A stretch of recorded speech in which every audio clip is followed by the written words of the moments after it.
Bismillahirrahmanirrahim. Assalamualaikum warahmatullahi wabarakatuh.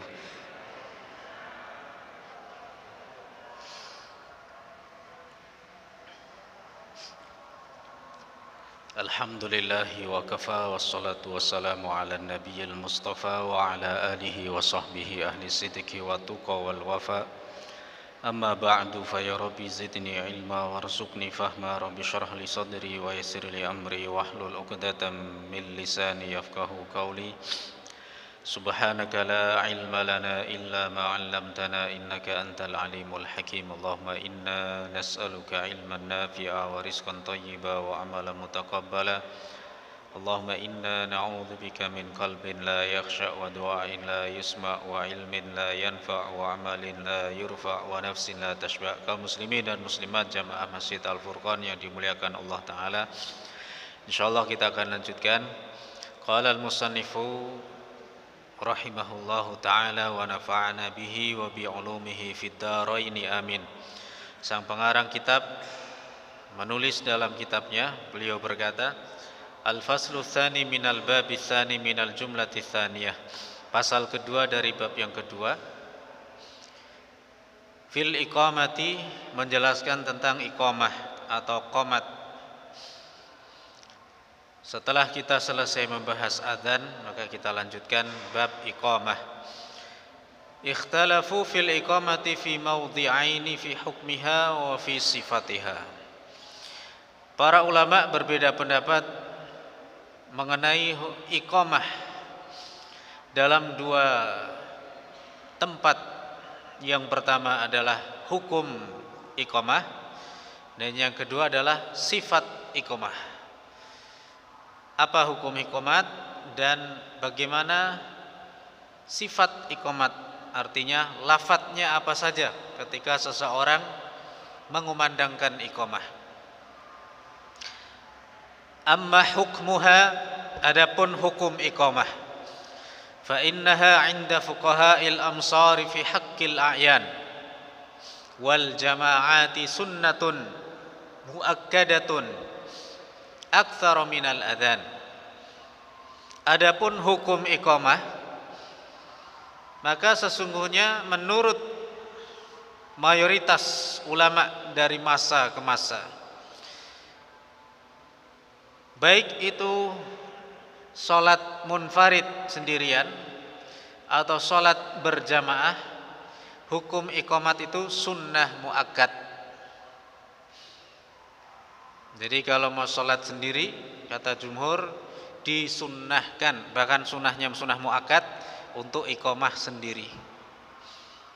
Adzan nggak perlu adzan, ya, iqamah, sunnahkan iqamah. Meskipun sholat munfarid dewean. Apalagi wal jama'ati sunnatun muakkadah, ya, wal jama'ah atau wal jama'atu sunnatun muakkadatun aktsaru minal adzan.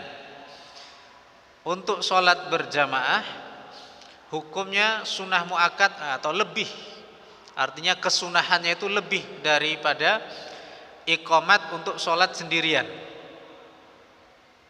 Ya. Dan untuk sholat berjamaah ini juga iqamah itu hukumnya lebih disunahkan daripada adzan. Jadi untuk sholat berjamaah ada tambahan. Iqamat itu lebih sunnah daripada adzan untuk sholat berjamaah. Khususnya kalau ada orang yang sholat berjamaahnya carry, mau mendirikan jamaah sendiri, maka tidak perlu adzan, tetapi sangat disunahkan untuk iqamah. Qomat, ya, itu sunnahnya lebih daripada adzannya untuk yang sholat berjamaah. Jadi iqamat lebih disunahkan, lebih dianjurkan daripada adzan bagi orang yang mau sholat berjamaah. Wahia 'inda ahli dzahiri fardun. Iqamat menurut madhab zahiri, kita harus kenal ini ada madhab yang kelima. Ya, dari 4 madhab itu ada madhab Dhahiri. Ini cukup terkenal madhab ini. Ciri dari madhab Dhahiri itu mengeluarkan sebuah hukum itu secara dhahir teks dari ayat ataupun hadis. Itu madhab Dhahiri, identik dengan tekstualis. Mereka bukan kalangan kontekstualis. Ya, mereka juga tidak menggunakan kias dalam menghukumi. Jadi apa yang ada di dalam ayat atau hadis yaitu hukum yang sudah pasti itu menurut mazhab Dhahiri. Menurut ahlul dhahir, mazhab Dhahiri, iqamat itu hukumnya fardu. Kata si pengarang buku ini, wala adri hal hiya fardun indahum alal itlaq au fardun min furudis shalah. Kata pengarang buku ini, Ibnu Rushd Al-Andalusi rahimahullahu taala, saya tidak tahu maksudnya fardu menurut madhab Dhahiri itu apakah fardu secara mutlak atau fardu dari fardunya salat. Maksudnya fardu yang harus dikerjakan atau menjadi syarat sahnya salat. Wal farqu bainahuma, perbedaannya apa? Fardu secara mutlak atau fardu menjadi fardunya salat. Anna 'alal qaulil awwali la tabtulus sholatu bitarkiha. Menurut pendapat yang pertama, kalau hukum iqamah itu kok fardu secara mutlak, maka sholat yang tidak diawali dengan iqamah menurut mazhab Dhahiri itu sholatnya tidak batal alias sah meskipun tidak qomat. Jadi menurut pendapat yang pertama ada asumsinya yang penting sholat tidak iqamat itu sholatnya tetap sah. Wa ala tsani tabtul, tetapi menurut pendapat yang kedua kalau menjadi fardunya sholat maka berarti sholatnya batal, harus qomat dulu menurut pendapat madhab Dhahiri. Tambah kita satu, ini madhab Dhahiri. Wa qala Ibnu Kinanata min ashabi Malikin, berkata Ibnu Kinanah rahimahullahu taala, Imam Ibnu Kinanah min ashabi Malikin, salah seorang yang bermadhab Maliki, beliau berkata, man tarakaha amidan batalat sholatuh, barang siapa yang meninggalkan iqamah dengan sengaja maka sholatnya batal.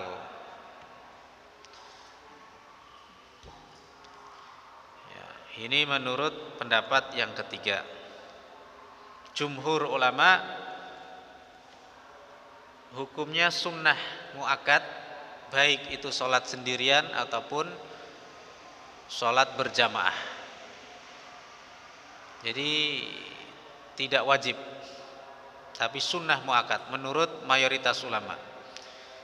Menurut yang kedua ahlul dhahir hukumnya fardu. Menurut pendapat yang ketiga Ibnu Kinanah, kalau sengaja meninggalkan iqamah maka sholatnya batal, tidak sah, harus diulang. Ya. Kenapa para ulama bisa beda pendapat? Wasababu hadzal ikhtilafuhum hal hiya minal af'alil lati waradat bayanan limujmalil amri bis shalah. Sebab para ulama ini berbeda pendapat karena mereka berselisih apakah iqamat itu termasuk rangkaian amalan yang keterangannya itu yang datang perintah untuk qomat itu menjadi penjelas dari keabstrakan atau keumuman perintah untuk sholat, fayuhmalu alal wujub. Kalau perintah iqamat itu menjadi salah satu rangkaian sholat secara umum, secara universal, maka perintah iqamat itu berarti mengandung wajib. Sebagaimana liqaulihi sallallahu alaihi wasallam, sebagaimana sabda Nabi sallallahu alaihi wasallam, "Shallu kama raaitumuni usolli." Salatlah kalian sebagaimana kalian melihat aku salat.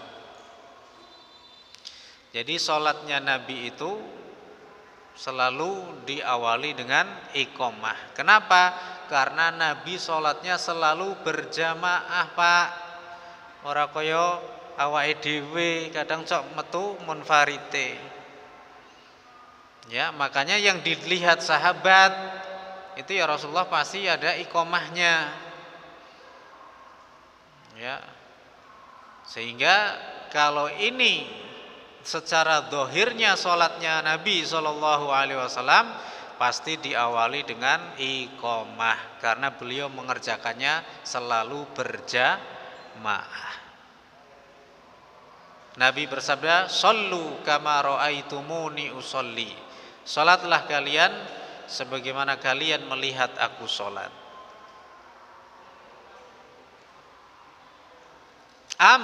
Ataukah hiya minal af'ali allati tahmilu au tuhmalu 'ala nadbi? Ataukah iqamah ini termasuk amalan yang dihukumi sunnah?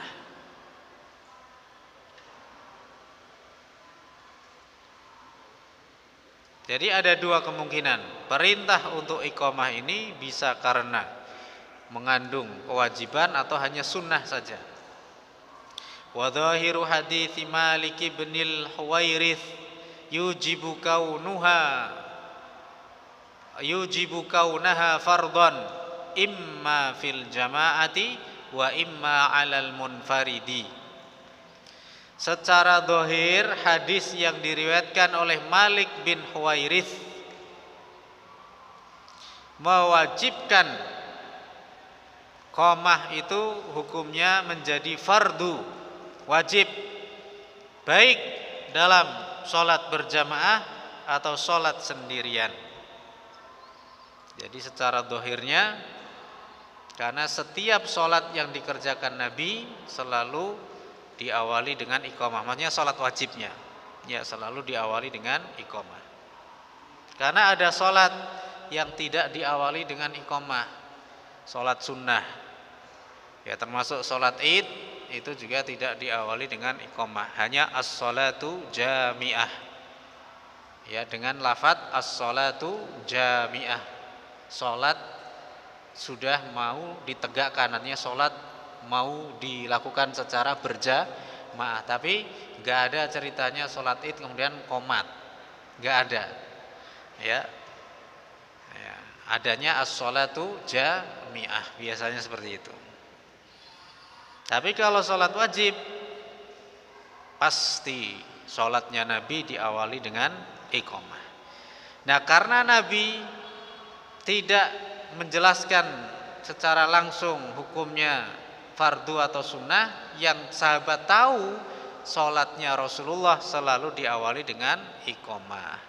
Makanya yang memahami selalu itu sehingga berasumsi bahwa iqamah itu hukumnya wajib, baik dalam keadaan sholat berjamaah atau sholat munfarid. Wa amma, jadi kalau kita perhatikan di sini pendapat yang kuat jumhur ulama itu yaitu adalah hukum iqamah itu sunnah muakkadah. Jadi kalaupun tidak melakukan iqamah itu sholatnya tetap sah, jamaahnya tetap sah, munfaridnya tetap sah. Hanya saja kalau saya anjurkan sejak ngaji ya ini, jadi kita tahu, jadi sholat sendirian ataupun sholat berjamaah yang masbuk itu tetap disunnahkan untuk mengumandangkan iqamah ya, khusus untuk sholat wajib, tidak untuk sholat sunnah. Wa amma sifatul iqamati fa innaha 'inda Malikin wasyafi'i. Dan adapun sifat iqamah, maka sesungguhnya ada pada pendapat Imam Malik dan Imam Syafi'i rahimahumallahu taala. Amma takbirul ladzi fi awwaliha famathna, yaitu adapun untuk takbirnya di awal iqamah itu masna. Masna itu dua. Jadi kalau iqamah itu diawali dengan dua kali takbir, Allahu Akbar, Allahu Akbar. Nah, dua kali takbir. Wa amma ma ba'da dzalika, dan adapun setelah takbir yang dua kali itu, famarratan wahidatan au famarratun wahidatun, maka sekali-sekali. Asyhadu an la ilaha illallah, satu kali. Asyhadu anna Muhammadar Rasulullah, satu kali. Hayya 'alas shalah, hayya 'alal falah, satu kali. Illa qaulahu, kecuali lafaz qad qamatis shalah, fa innaha 'inda Malik marratun wahidatun wa 'inda Syafi'i marratain, atau marratan wahidatan wa 'inda Syafi'i marratain. Kecuali lafaz qad qamatis shalah, Imam Malik dan Imam Syafi'i ini sepakat awalnya sama, takbirnya dua kali, syahadatnya masing-masing semua satu kali kecuali qad qamatis shalah. Hanya saja perbedaannya, kalau Imam Malik qad qamatis shalahnya satu kali, Imam Syafi'i qad qamatis shalahnya dua kali. Nah, ini kalau qomatnya madhab Syafi'i sudah pas di Indonesia ini, yaitu apa? Takbir dua kali, asyhadu an la ilaha illallah satu kali, asyhadu anna Muhammadar Rasulullah satu kali, hayya 'alas shalah satu kali, hayya 'alal falah satu kali, qad qamatis shalahnya dua kali, Allahu Akbar, la ilaha illallah satu kali. Tapi kalau adzannya itu, kalau madhab Syafi'i malah justru takbir syahadatnya empat kali. Itu yang tidak sama dengan praktek yang ada di Indonesia ya. Tapi kalau iqamatnya udah betul sesuai dengan pendapat Imam Syafi'i. Jadi Imam Malik qad qamatis shalahnya satu kali. Gimana adzannya dalam madhab Maliki? Dari Libya, Aljazair, Tunisia sampai Maroko, Maghrib, mayoritas bermadhab Maliki qomatnya, atau Sudan, madhabnya Maliki juga. Allahu Akbar, asyhadu an la ilaha illallah, asyhadu anna Muhammadar Rasulullah, hayya 'alas shalah, hayya 'alal falah, qad qamatis shalah, Allahu Akbar, la ilaha illallah. Itu qad qamatis shalahnya cuma satu kali, itu madhab Maliki. Kalau madhab Syafi'i sudah sesuai yang ada di Indonesia, sudah pas ya. Wa ammal Hanafiyatu, dan adapun ulama-ulama madhab Hanafi, fa innal iqamata indahum mathna. Iqamah menurut mereka adalah dua kali, dua. Makanya pernah saya cerita masjidnya orang Pakistan rata-rata madhabnya Hanafi. India, Pakistan, Bangladesh, Turki, rata-rata belahan bumi ini madhabnya Hanafi rata-rata. Kenapa? Karena penyebaran umat Islam yang bermadhab Hanafi itu merata, hampir ke seluruh dunia itu ada. Hampir di seluruh dunia itu ada orang Pakistan, India itu. Nah, mereka kan pasti membawa pahamnya mereka. Gimana iqamatnya madhab Hanafi? Allahu Akbar, asyhadu an la ilaha illallah, asyhadu an la ilaha illallah, asyhadu anna Muhammadar Rasulullah, asyhadu anna Muhammadar Rasulullah, hayya 'alas shalah, hayya 'alas salah, hayya 'alal falah, hayya 'alal falah, qad qamatis shalah, Allahu Akbar, la ilaha illallah. Yang penting la ilaha illallahnya semua sepakat satu kali. Ora ono la ilaha illallah ping pindho. Semua la ilaha illallahnya ditutup satu kali. Nah, itu madhab Hanafi. Wa khabaru Ahmad bin Hanbal bainal ifrad wa tathniyah ala ra'yihi fit takhyir fin nida. Dan riwayat Imam Ahmad bin Hanbal rahimahullah taala madhab Hambali, itu dalam madhab Hambali itu pilihan, boleh satu kali, boleh dua kali, boleh seperti Imam Syafi'i, boleh juga seperti Imam Hanafi. Itu pilihan, boleh dua-duanya ya. Makanya kalau orang semakin banyak pengalaman, semakin banyak ngaji, semakin banyak ilmu, ya yang jelas istilahnya orang kagetan. Untuk masalah fikih seperti ini dia tidak orang kagetan ya, orang lap-lapan ya. Wah, ternyata itu ada seperti itu ya. Kalau menurut Imam Ahmad, menurut madhab Hambali, boleh satu kali, boleh dua kali kayak ya madhab Hanafi. Nah, yang mayoritas bagaimana? Kalau yang mayoritas yang dipakai itu yang pendapatnya Imam Syafi'i di dunia ini ya, kecuali madhab Hanafi ya. Kalau madhab Hanafi ini ya, kalau madhab Hanafi itu memang dua kali ya.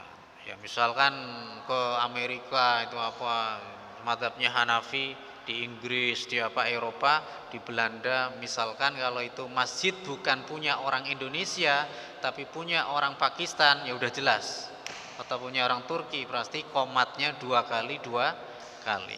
Bahkan menjawab amin saja nggak kenceng. Siratal ladzina an'amta 'alaihim ghairil maghdubi 'alaihim waladdallin.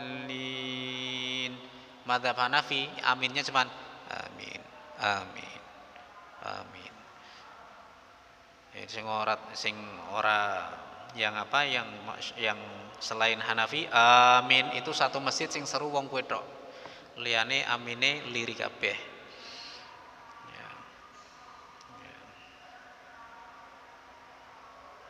ya. Wa sababul ikhtilaf ta'arudu hadithi Anasin fi hadzal ma'na. Sebabnya beda pendapat yaitu kontradiksi, kontras, berselisihnya hadis Anas dalam makna ini dan hadis Abu Laila yang telah lalu.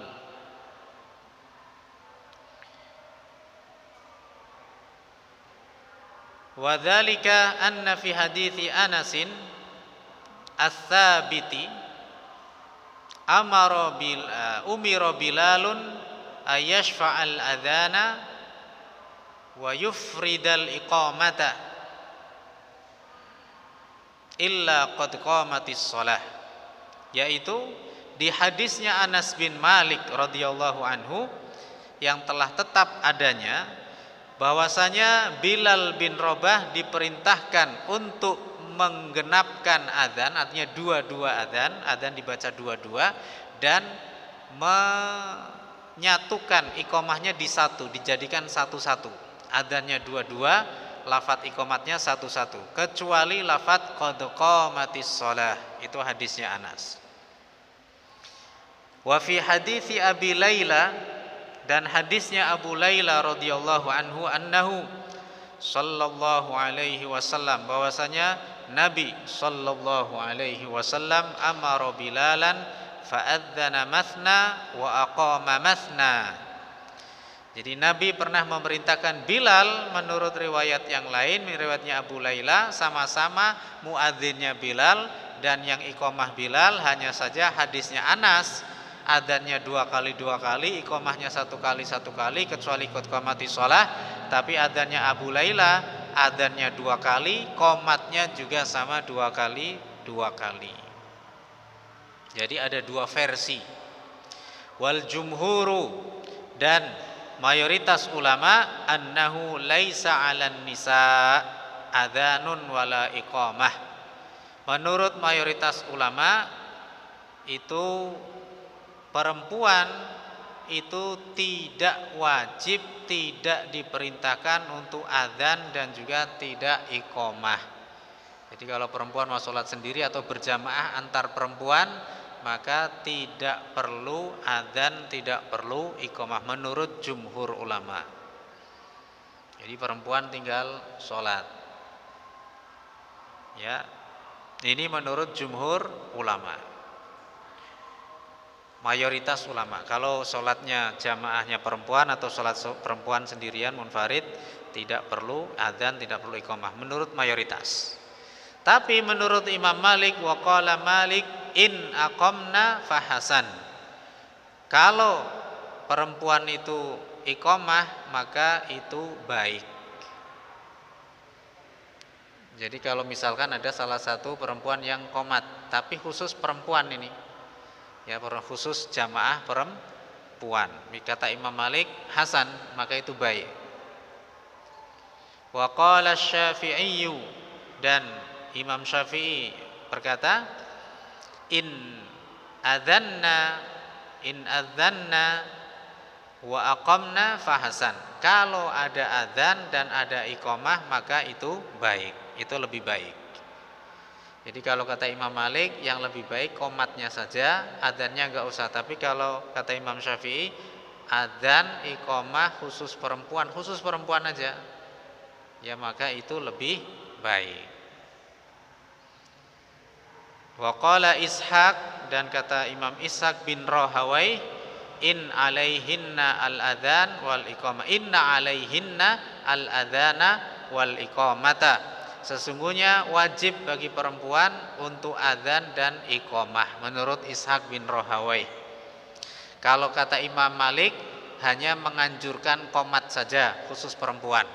Tapi kalau Imam Syafi'i dianjurkan adzan dan juga iqamah.